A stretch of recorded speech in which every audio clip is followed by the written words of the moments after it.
Hi, this is Steve Wozniak, and you're listening to Mac OS X. Ooh, Ken. Sorry. Pardon? Oh, it's Ken? Yeah. Sorry. All right, let's do it again. Cumpleaños feliz, te deseamos a ti. Cumpleaños querido, cumpleaños feliz.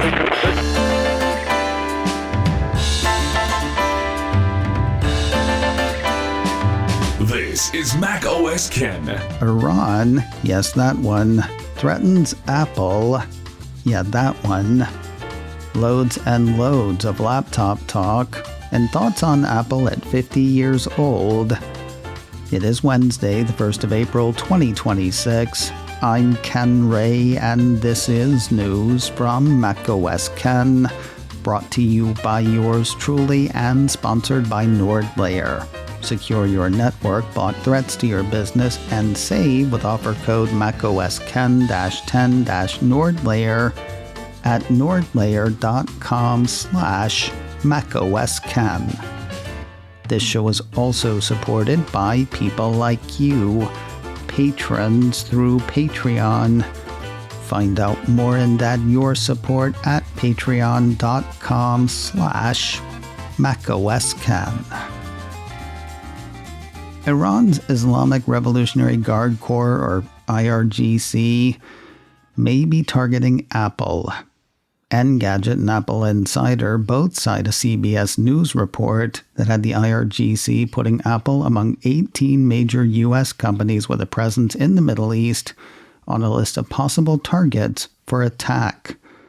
The reports had the IRGC urging employees of Apple, Cisco, Google, IBM, Meta, Microsoft, Nvidia, and others to leave their workplaces immediately to save their lives. The Apple Insider piece says employees and residents in the region have been told, presumably by the IRGC, to evacuate and seek shelter at locations at least 1 kilometer away from central offices or, in Apple's case, away from retail stores.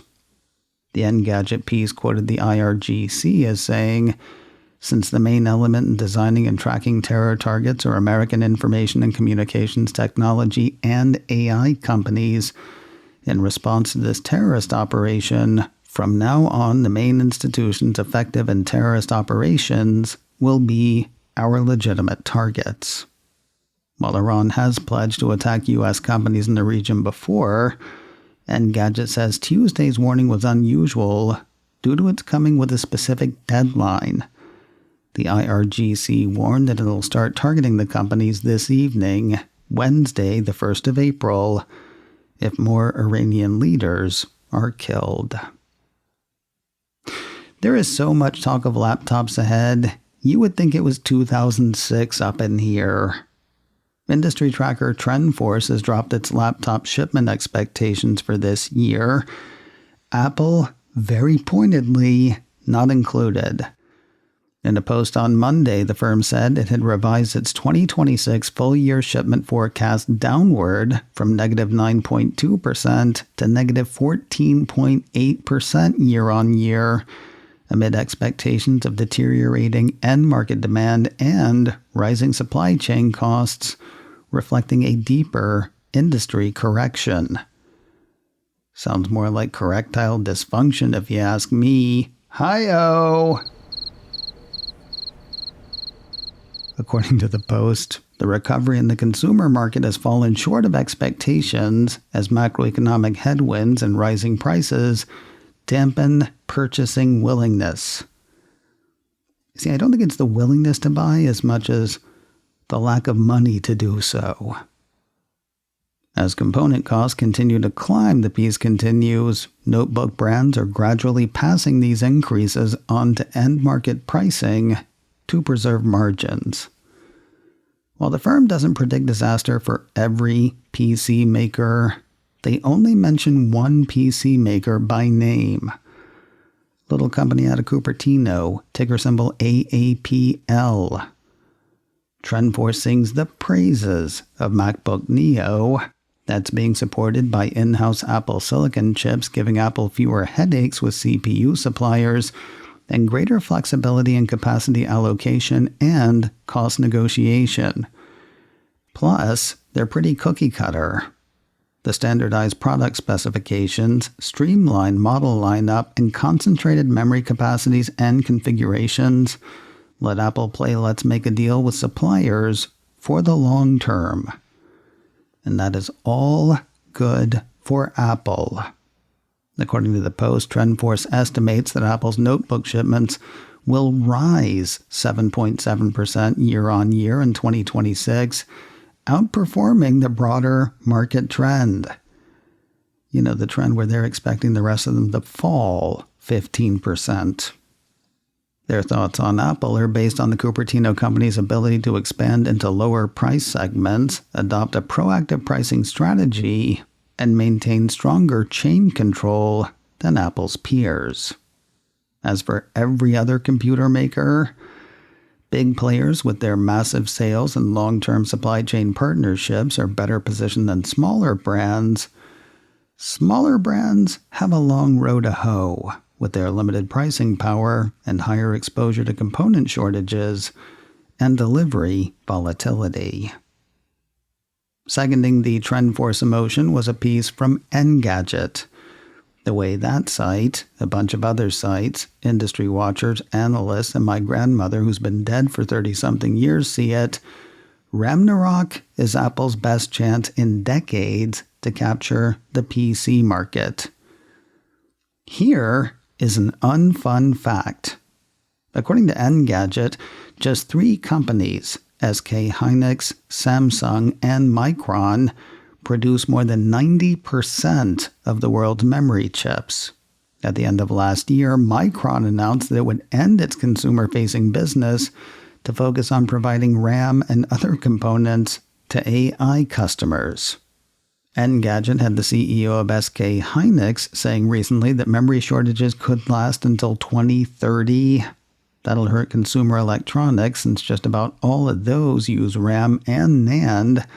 That'll hurt PC makers, which will practically be required to raise their prices. And they will also be hurt by MacBook Neo. Not only does Apple have leverage and buying power in the supply chain, the piece says the Neo's own architecture stands it in good stead. MacBook Neo uses 8 GB of RAM to a Microsoft-mandated 16 GB for Windows machines. Additionally, MacBook Neo's unified memory means it can more efficiently use the RAM that it does have, according to Engadget. Efficiency and buying power aside, RAMnarök will hit Apple in the form of higher prices, same as it's hitting everybody else. But Apple can take the hit. iPhone just had its best quarter ever. Services keep scaling new heights. The way Engadget sees it, it's time for Apple to play hard offense. Moving forward, the site argues that Apple should do everything it can to maintain and maybe even lower the price of its computers to a point where its competitors cannot meet it. If the Lenovos and HPs of the world can't compete on either price or performance, consumers will move to Mac computers. One more factor working in Apple's favor, a point Apple users have been making for years: Macs just do not quit. Cult of Mac has had a look at numbers from virtual platforms provider Omnissa. According to those, Macs in business settings tend to last about 5 years to the 3-year lifespan of Windows PCs. Macs last longer according to the study, they crash less, their apps crash less, plus they play nice with iPhones, which tend to last twice as long in business settings as their competitors. According to the cult, businesses typically choose Windows PCs over Macs primarily because they cost less, especially when buying in large volumes. But if you're replacing Windows machines more frequently, do they really cost less? Plus, PC costs are going up. Not sure you've heard. Hey, speaking of buying computers, I told you yesterday about listener Brian writing in to ask what the heck was going on with the Mac Mini. He and some friends were talking about doing some AI projects using OpenClaw. They talked about different hardware they might use, and Brian thought it might be fun to use a Mac Mini. The problem is, when he went to buy them, there was a really long wait, making him think that a new Mac Mini might be on the way. Actually, Brian, I mean you no offense. Turns out you're the problem. Listeners Robert and Brandon both wrote in yesterday to say, you know what the deal is with the Mac Mini? It's all those people using them for AI projects. According to Brandon's note, the Mac Mini shortages are due to people buying them up to run OpenClaw, formerly known as Moltbot, formerly known as ClaudeBot. Made for a real bummer a few weeks ago when I wanted to price match a deal for an M4 model from Micro Center and discovered the stock everywhere had dried up. Meanwhile, Robert said, from all the other tech I follow, it sounds like there has been a true run on Mac Mini hardware as a cost-effective platform for running AI projects. So, sorry, Brian. Doesn't sound to anybody like there's a new Mac Mini on the way. Just sounds like you're waiting in line behind people with the same idea you had. More news in a moment, but first a word from today's sponsor, NordLayer, a toggle-ready network security platform built for today's business. Two great things NordLayer has going for it are its zero-trust architecture and its built-in threat protection. Zero trust is no way to live, but in a security setting, it is what you need. It means access is only granted to the right users under the right conditions. Say, your team on the hardware you gave them. While you want your team to be able to spot threats, NordLayer's threat protection works to keep threats like malware, ransomware, and phishing attempts from ever being seen by them. Make sure your people can spot the threats, while NordLayer works to keep them from having to. Also, they partnered with CrowdStrike, bringing Falcon endpoint protection to small and mid-sized businesses. And NordLayer works with the hardware you already have, making it both effective and cost-effective. And they have a great deal for macOS Ken listeners. Get up to 22% off NordLayer yearly plans plus 10% on top with offer code macOSKen-10-NordLayer at nordlayer.com/macOSKen. Try it risk-free with their 14-day money-back guarantee. NordLayer, toggle-ready network security built for your business. Get savings on top of savings with offer code macOSKen-10-NordLayer at nordlayer.com/macOSKen. A piece from CNBC has Berkshire Hathaway founder, chairman, and former CEO Warren Buffett saying he sold Apple too soon and would buy more of it, though not in today's market. You know, you hear a story like that and it's kind of sad. He could have been a rich man. CarPlay has its first AI chatbot. Yay. We had heard that iOS 26.4 would bring support for voice-based AI apps to Apple's in-car infotainment system. The question that left, would any AI companies go for it? Now a piece from 9 to 5 Mac says OpenAI has slipped behind the wheel with a CarPlay version of ChatGPT. According to the report, the dashboard edition focuses entirely on voice interaction and does not show any text. You can simply talk to it like you would with voice mode in the ChatGPT app on iPhone. There is an end button in the upper left corner with a mute-unmute button in the upper right corner. Other than those two buttons, the only interaction method available is with your voice. Folks with CarPlay and the ChatGPT app will need to run the latest version of the app and iOS 26.4 to get the CarPlay edition. Just,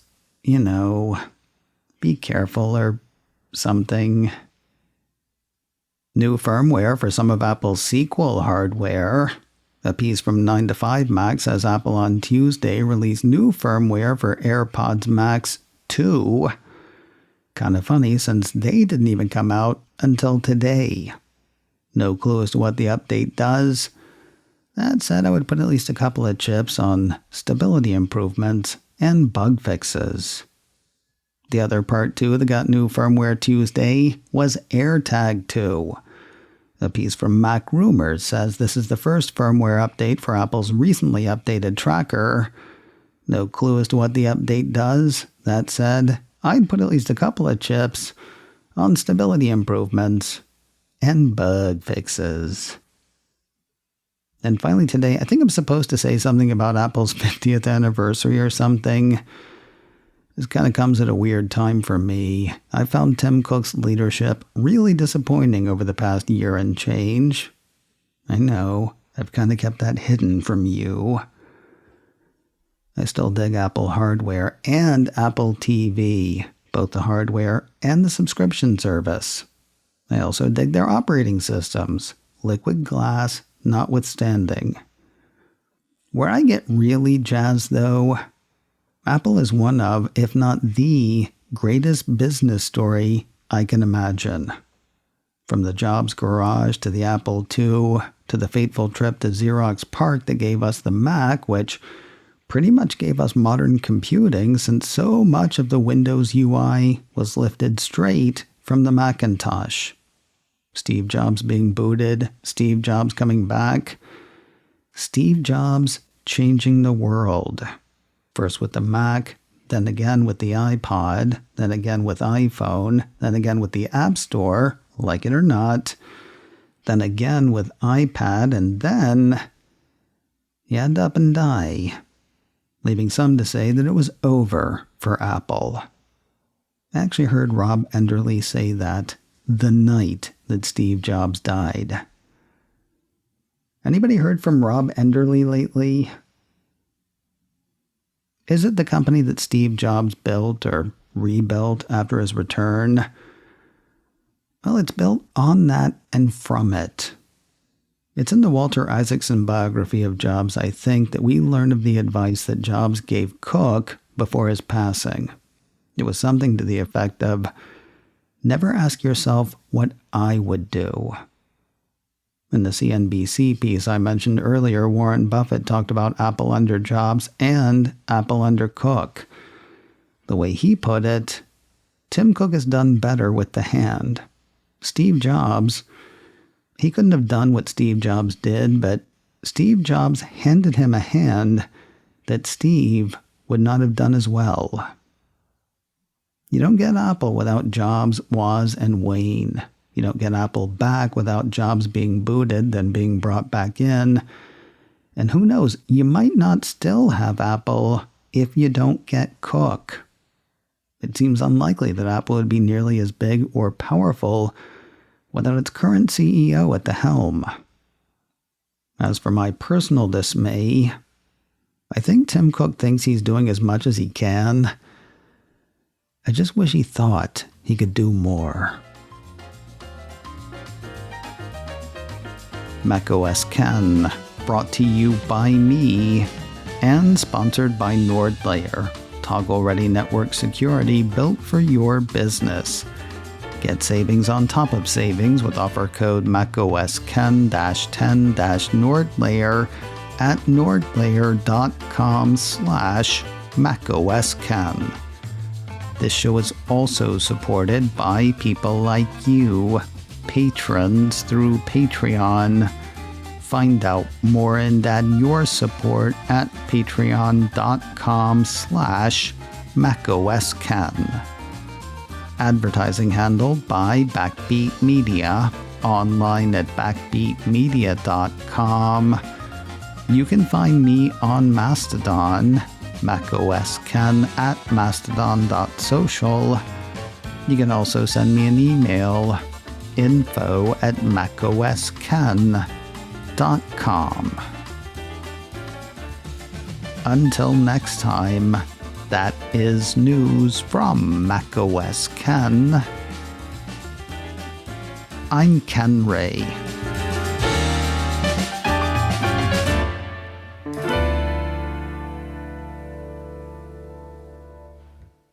Wow, what an amazing day.